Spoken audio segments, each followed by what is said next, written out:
Good morning everybody. Tenses से related जितनी भी प्रॉब्लम्स आपके एग्जाम में आती हैं, चाहे वह कॉमन एयर्स के रूप में हो, फिलिंग द ब्लैंक्स के रूप में हो, सेंटेंस इंप्रूवमेंट के रूप में हो, और किसी भी एग्जाम में हो, चाहे छोटे से छोटे 10th लेवल का हो, 12th लेवल का हो, कंपटीशन का हो, किसी भी लेवल का है, एक क्लास देखने के बाद आपकी कोई प्रॉब्लम टेंसेस से रिलेटेड नहीं आएगी, ये मैं दावे के साथ कह सकता हूं। तो सबसे पहला रूल देख लेते हैं।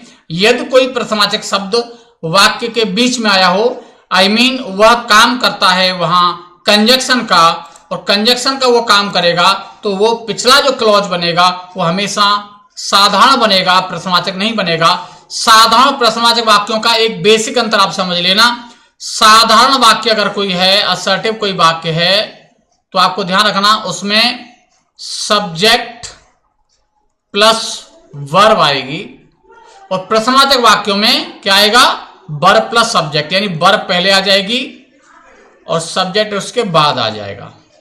ये बेसिक अंतर आप ध्यान रखना, काफी प्रॉब्लम से खत्म हो जाएंगी।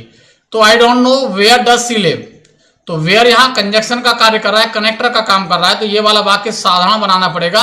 और प्रेजेंट और पास्ट डेफिनेट के आप सर्टे में आप जानते हो कोई साइक्रिया हम नहीं लगाते हैं, तो ये हो जाएगा सी लिव्स। दूसरा वाक्य देख के लेते हैं। He did not tell me why was he angry with me, तो वाई यहां आ गया बीच में, तो ये वाक्य साधारण बनाना पड़ेगा। साधारण के लिए आपको बता दिया कर्ता पहले और क्रिया बाद में, तो हो जाएगा ही वॉज। रूल नंबर 2 देख लेते हैं। Daily, everyday, every month, every year, often, every year आया हो, एवरी मंथ आया हो, कुछ भी आ जाएगा। Generally, occasionally, usually, hardly, scarcely, seldom, sometimes, always, never, ever, किसी वाक्य में अगर आए हैं तो वाक्य कभी भी कंटिन्यूअस नहीं बनेगा, इंडेफिनिट होगा। परफेक्ट हो सकता है लेकिन कभी भी कंटिन्यूअस वाक्य नहीं बनेगा, आप ये बिल्कुल ध्यान रख लेंगे। तो सी इज जनरली स्पीकिंग इंग्लिश, तो जनरली आने पर ये कंटिन्यूअस बन नहीं सकता, इंडेफिनिट बनेगा। इंडेफिनिट प्रेजेंट कंटिन्यूअस है, प्रेजेंट इंडेफिनिट बना देंगे। तो असर्टिव में हम साइक्रिया लगाते नहीं है, तो स्पीक का स्पीक्स हो जाएगा। She was never coming late, never आ गया, कंटिन्यूअस नहीं बनेगा, तो वॉज साइक्रिया नहीं आएगी। प्रेजेंट और पास्ट इंडेफिनिट अगर कोई बनाएंगे हम तो ये कमिंग का कर देंगे केम। नेक्स्ट, सभी प्राणियों की आदत बताएंगे या स्वभाव बताएंगे, तो टेंस हमेशा प्रेजेंट इंडेफिनिट होता है। किसी भी प्राणी की बताएंगे, जैसे आप अक्सर सुनते हो मैन इज मोर्टल, व्यक्ति नश्वर है, मैन इज मोर्टल, एज आने पर प्रेजेंट इंडेफिनिट तो है ही, इसकी एक स्पेशल क्लास भी करा सका अगर आपको टेंस पहचानने में दिक्कत है, तो एज आने पर इंडेफिनिट कैसे है वो आपको बता चुका हूं। तो dogs bark at the strangers, कुत्ते अजनबियों पर भौंकते थे। यूनिवर्सल ट्रूथ है, आप ये कह सकते हो आदत स्वभाव बताएंगे, इंडेफिनिट टेंस आएगा, वो भी प्रेजेंट इंडेफिनिट आएगा, तो बार्क आएगा ना कि bark. Fish lived in water, क्या ये हम कह सकते हैं कि मछली पानी में रहती थी? इट मीन्स आज कहां रहती, आज पानी में नहीं रहती। हाँ बिल्कुल, ये यूनिवर्सल ट्रूथ के रूप में भी आप बिल्कुल सही कह रहे हो। हाँ, तो यहां fish live in water, fish singular plural दोनों सेम होता है, इसलिए हम इसमें ऐसे यस नहीं जोड़ें, कोई फर्क नहीं पड़ता। इसमें एक विशेष बात ध्यान रख लेना, यदि किसी व्यक्ति विशेष की आदत बताते हैं तो वह तीनों इंडेफिनिट में हो सकता है। जैसे Ajay attends the class, Ajay class attend करता है, बिल्कुल सही है। अगर ये भी कह सकते हैं Ajay attended the class, class attend करता था, तो अटेंडेड भी हो सकता है। और ये बिल अटेंड भी हो सकता है, अगर हम फ्यूचर की बात बताएंगे, किसी व्यक्ति विशेष की बात बताने पर वो तीनों इंडेफिनिट हो सकते हैं। नेक्स्ट रूल है, किसी कोटेशंस को अगर हम इंट्रोड्यूस करते हैं, कोटेशंस को इंट्रोड्यूस करने के लिए प्रेजेंट या पास्ट इंडेफिनिट टेंस का प्रयोग किया जाता है। तो शेक्सपियर कहते हैं brevity is the soul of wit, kids कहते हैं a thing of beauty is joy for ever. तो हम यहां सेज या सैड दोनों ही कर सकते हैं, सेज भी सही है और सैड भी सही है। किसी भी इंट्रोड्यूस कोटेशंस को करेंगे तो हम प्रेजेंट या पास्ट इंडेफिनिट का प्रयोग करते हैं।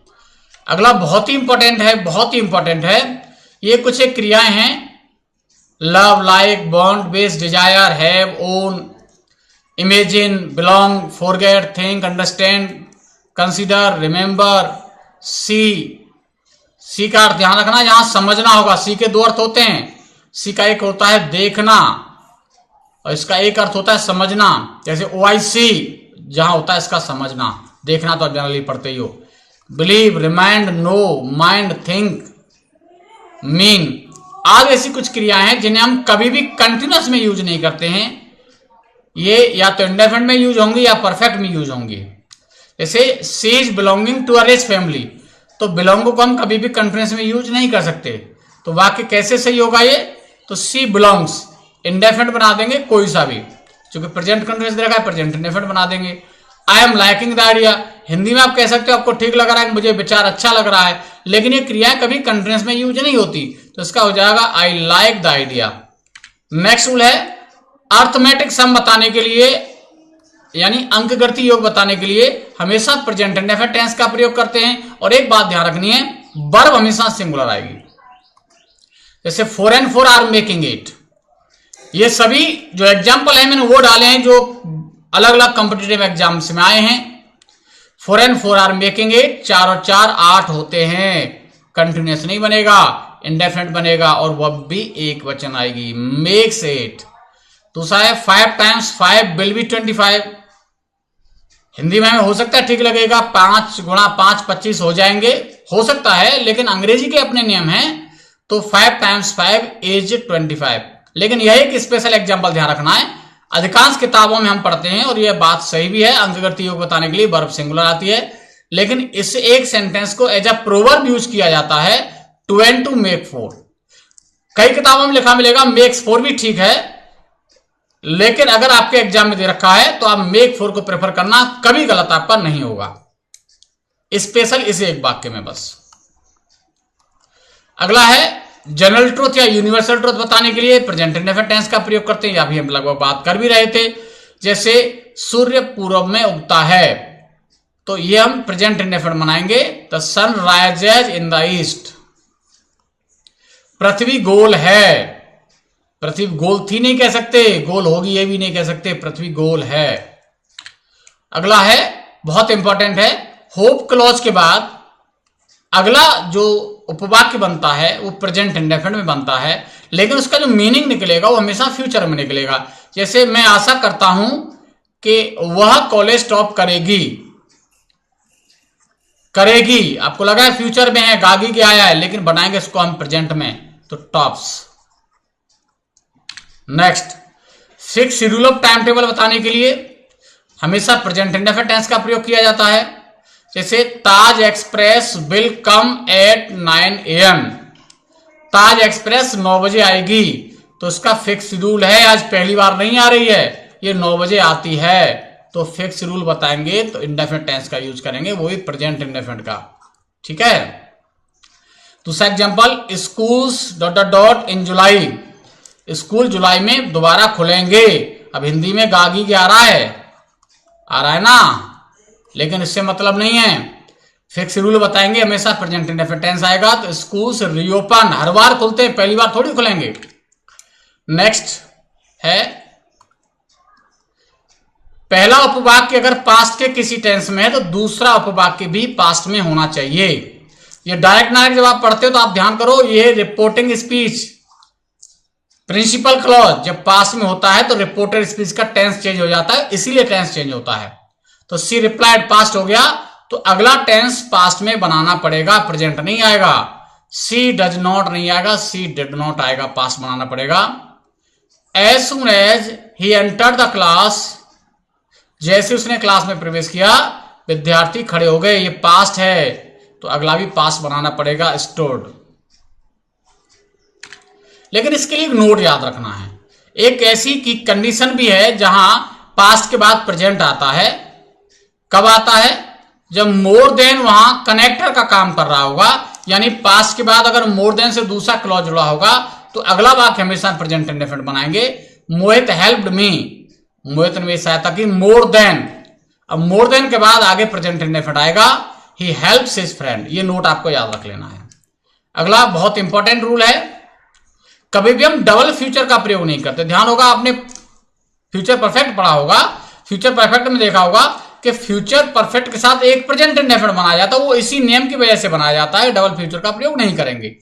अब लेकिन इसमें एक नोट याद रख लेना, ये तो हमने कह दिया डबल फ्यूचर का प्रयोग नहीं करेंगे, तो उसमें फिर कौन सा फ्यूचर बनाएंगे, फ्यूचर के साथ एक वाक्य प्रेजेंट इंडेफिनिट बनता है, तो कौन सा क्लॉज इंडेफिनिट बनाएंगे, कौन सा हम फ्यूचर में बनाएंगे। इसके लिए एक ट्रिक आप याद रख लोगे, if, unless, till, until, in case, supposing, provided, when, as soon as, no sooner वाले क्लॉज में हम जनरली, आप ध्यान रखना, विल, शैल, वुड का प्रयोग नहीं करते हैं, यानी ये वाला क्लॉज फ्यूचर में नहीं बनेगा, ये वाला क्लॉज प्रेजेंट में बनेगा। एग्जांपल देख लेते हैं, if Ayush will invite me, यदि आयुष मुझे आमंत्रित करेगा, I will attend the party, में पार्टी अटेंड करूंगा। तो अब आपको ये ध्यान रख लेना, डबल फ्यूचर तो नहीं आएगा, तो इफ वाला फ्यूचर नहीं बनेगा, इसे प्रेजेंट बनाएंगे तो यहां हो जाएगा इनवाइट्स। दूसरा एग्जांपल है, no sooner dot dot dot he get a job he will return your money. देखो ये फ्यूचर आया है, तो अक्सर बच्चे क्या करते हैं, नो सूनर वाले वाक्य में हैड या डिड लगा देते हैं। बिल्कुल आप सही लगाते हो, लेकिन वहां भी ये वाला आगे वाला क्लॉज होगा, आप ध्यान रखना, वो पास्ट में होगा। फ्यूचर के साथ हम यहां डज लगाएंगे। नेक्स्ट रूल है, लॉन्ग पास्ट बताने के लिए पास्ट परफेक्ट टेंस का प्रयोग करते हैं, जबकि रिसेंट पास्ट बताने के लिए पास्ट इंडेफिनिट टेंस का प्रयोग करते हैं। कई बार बच्चों को कंफ्यूजन होती है कि पास्ट इंडेफिनिट पास्ट परफेक्ट में हम क्लियर नहीं कर पाते कौन सा आएगा। तो आपको ध्यान रख लेना है, यदि समय के साथ एगो दिया है पास्ट इंडेफिनिट आएगा, समय के साथ बिफोर आया पास्ट परफेक्ट आएगा। एक ही एग्जांपल को यहां मैंने समझाने का प्रयास किया है, I dot dot him 2 months before, before आ गया है यानी टाइम के साथ बिफोर आ गया, तो ये पास्ट परफेक्ट टेंस होना चाहिए, हैड मेड। दूसरा सेम एग्जांपल है, I dot dot dot him 2 months एगो। अब बिफोर और एगो का डिफरेंस है, एगो आने पर ही हो जाएगा पास्ट इंडेफिनिट टेंस। तो लॉन्ग पास्ट पास्ट परफेक्ट होता है, recent past past indefinite tense होता है। यही ध्यान है, जब हम इनडायरेक्ट बनाते हैं तो एगो का बिफोर हो जाता है, क्योंकि वहां पास्ट इंडेफिनिट को पास्ट परफेक्ट में भी चेंज कर देते हैं। अगला, yesterday, in the past, last, ago अभी बता ही चुके हैं। It is time, it is high time, I wish, B wish, O that, would that के बाद वाला जो क्लॉज होता है वो हमेशा ध्यान रखना पास्ट इंडेफिनिट टेंस में हम बनाते हैं। जैसे it is time, it is time के बाद अगला पास्ट इंडेफिनिट टेंस होना चाहिए। शी विल लीव, कॉलेज नहीं आएगा, शी लेफ्ट आएगा, क्योंकि इट इज टाइम के बाद अगला क्लॉज पास्ट इंडेफिनिट टेंस बनेगा। I have met her yesterday, yesterday आ गया तो पास्ट इंडेफिनिट टेंस बनेगा, हैव मेट नहीं आएगा, केवल मेट आएगा। लेकिन एक छोटा सा नोट और याद रख लेना आपको, I wish, B wish, O that, would that, if, as दो के बाद दूसरे क्लॉज में बी फॉर्म के रूप में, बी फॉर्म आप जानते हो इजारे बहुत बार ये बी फॉर्म होती है, चाहे सब्जेक्ट सिंगुलर हो या प्लूरल हो, हमेशा वर्ब का प्रयोग करेंगे, चाहे सब्जेक्ट सिंगुलर प्लूरल कुछ भी हो। सी टॉक्स, वो बात करती है, एज इफ, जैसे मानो वह राजकुमारी हो, तो यहां हम वर्ब का प्रयोग करेंगे। नेक्स्ट है, इन्वेंट और डिस्कवर ऐसी क्रियाएं हैं जिन्हें हम हमेशा पास्ट इंडेफिनिट टेंस में प्रयोग करते हैं। तो कोलंबस है डिस्कवर्ड अमेरिका, तो पास्ट परफेक्ट नहीं करेंगे, डिस्कवर्ड हो जाएगा वर्ब की second form. Who has invented television, अब इन्वेंट का भी हम इंडेफिनिट भी यूज करेंगे, वो भी पास्ट इंडेफिनिट, तो इन्वेंटेड हो जाएगा, हैज यहां से खत्म हो जाएगा, यहां हैड खत्म हो जाएगा, सेकंड फॉर्म और थर्ड फॉर्म चूंकि इनकी सेम होती है तो ये पास्ट इंडेफिनिट टेंस हो गए। अगला बहुत इंपॉर्टेंट रूल है, बहुत इसमें कंफ्यूजन हमें आती है, सिंस और एवर सिंस जब काम कर रहे होंगे एडवर्ब का, ध्यान रखना ये 3 काम करते हैं, ये एडवर्ब का भी कार्य करते हैं, ये कंजक्शन का भी कार्य करते हैं, और जब ये प्रपोजिशन का भी कार्य करते हैं। इससे स्पेशल हम बात करेंगे सिंस की। तो सिंस या एवर सिंस जब कंजक्शन ऑफ टाइम का काम करेगा, ये ध्यान रखना है, आगे चीजें हम यहां समझाएंगे आपको, ये चीजें हैं। तो एवर और सिंस जब कंजक्शन ऑफ टाइम का काम करेगा तो ध्यान रखना ये प्रेजेंट परफेक्ट टेंस के अंत में आएंगे, और दूसरा जो क्लॉज बनेगा वो पास्ट इंडेफिनिट टेंस में बनेगा।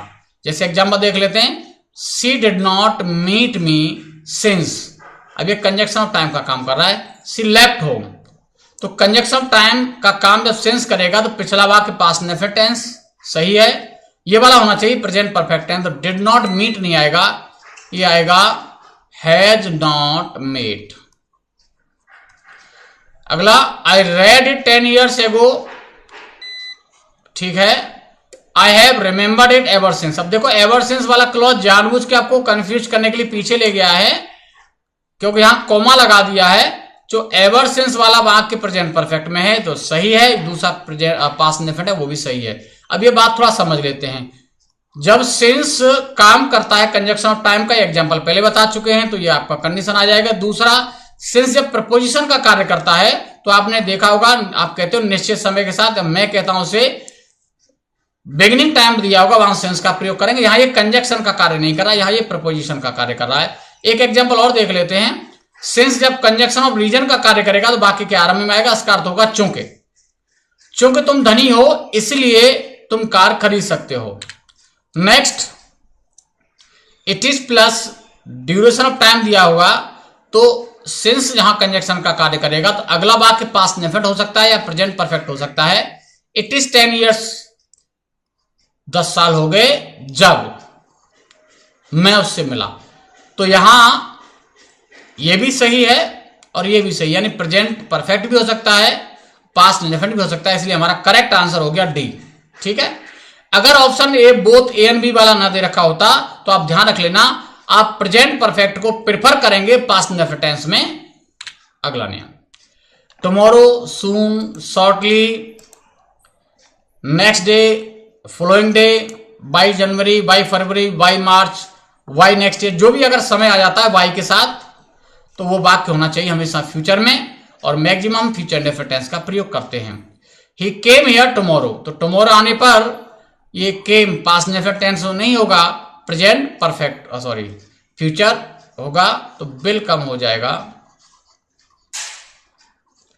अगला, your result dot dot dot declared by जनवरी। अभी थोड़ा सा कंफ्यूज करता है और इसकी ट्रिक याद रख लेना, आरंभ में एक्टिव पैसिव इसको आपको मैं कराने वाला हूं।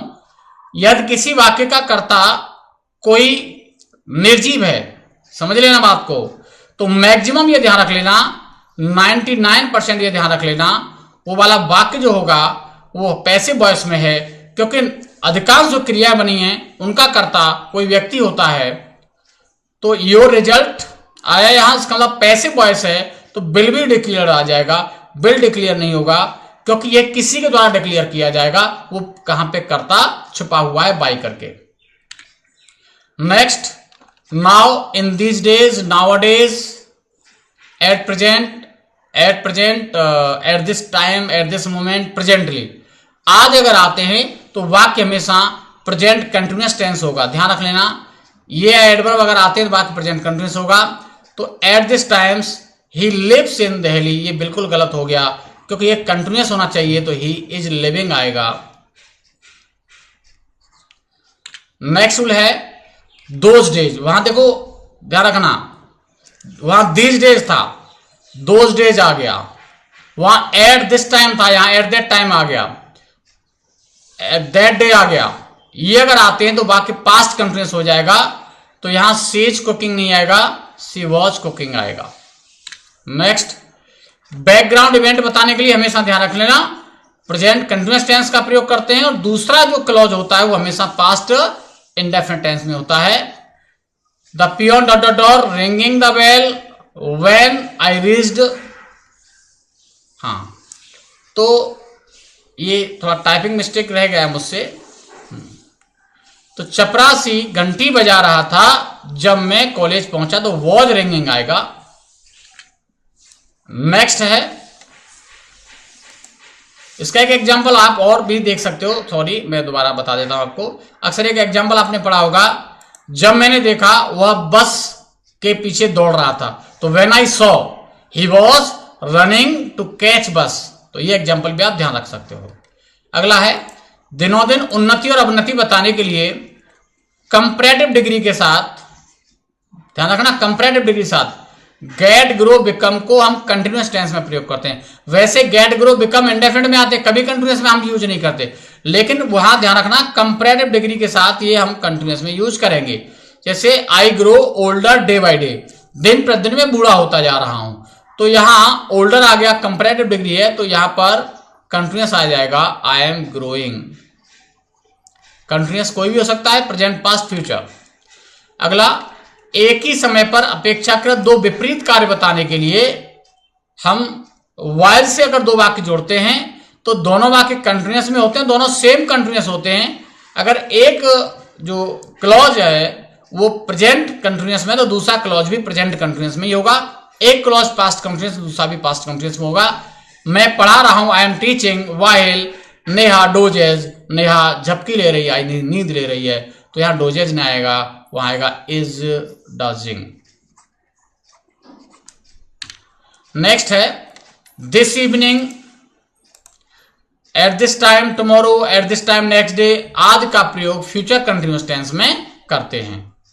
तो she will play cricket this evening, तो सी विल प्ले नहीं आएगा, सी विल बी प्लेइंग आएगा, कंटिन्यूअस हम इसको बनाएंगे, तो she will be playing cricket this evening.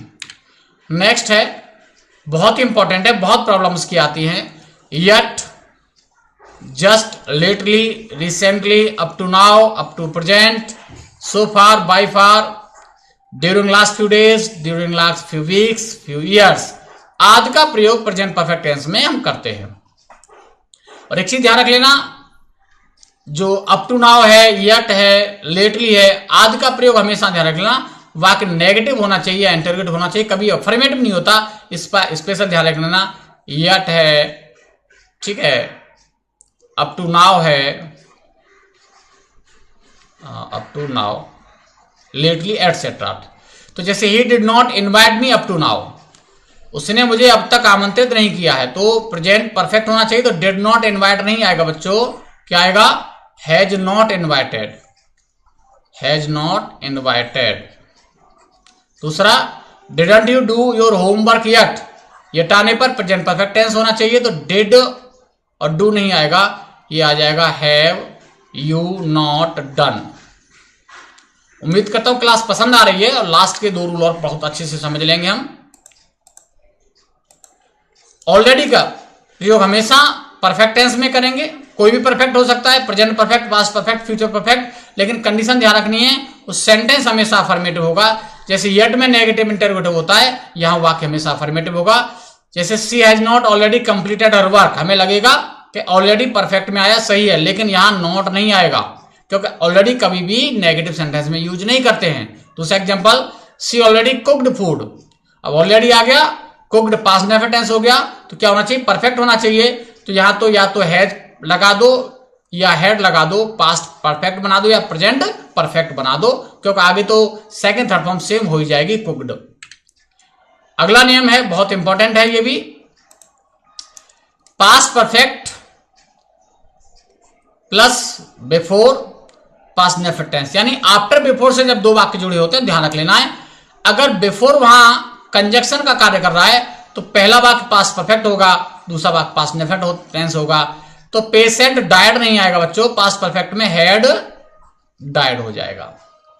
दूसरा देख लेते हैं, अगर वहीं आफ्टर से 2 वाक्य जुड़े हुए हैं, तो आफ्टर से 2 वाक्य जुड़े हैं, तो पहला वाक्य इंडेफिनिट में यानी पास्ट नेफिनिट में, दूसरा पास्ट परफेक्ट में होता है। तो Bhola did not complete his work, तो पहला पास्ट इंडेफिनिट सही है, दूसरा होना चाहिए पास्ट परफेक्ट में, after I had told him, तो यहां टोल्ड नहीं आएगा, हैड टोल्ड आएगा। नेक्स्ट, यह समय के साथ सिंस या फोर दिया जाएगा, समय के साथ सिंस या फोर दे दिया जाएगा, तो वो वाक्य हमेशा परफेक्ट होगा या परफेक्ट कंटिन्यूअस होगा। परफेक्ट भी हो सकता है, she is a player for 15 years, वो 15 साल से खिलाड़ी है, तो एज नहीं आएगा, हैज बीन आएगा। हैज बीन प्रेजेंट परफेक्ट हो गया, हैड बीन भी कर सकते हैं आप। परफेक्ट कंटिन्यूअस कब होगा, जब इसमें आईएनजी फॉर्म आएगी, तो सिंस और फोर ध्यान रख लेना, परफेक्ट में भी आ सकता है, परफेक्ट कंटिन्यूअस में भी आ सकता है। आई am teaching in Azad Hind inter college since 2021, तो सिंस समय के साथ आ गया, तो ये परफेक्ट कंटिन्यूअस हो जाएगा, आई हैव बीन। ठीक है, हाँ, बिल्कुल कंफ्यूज होना नहीं है।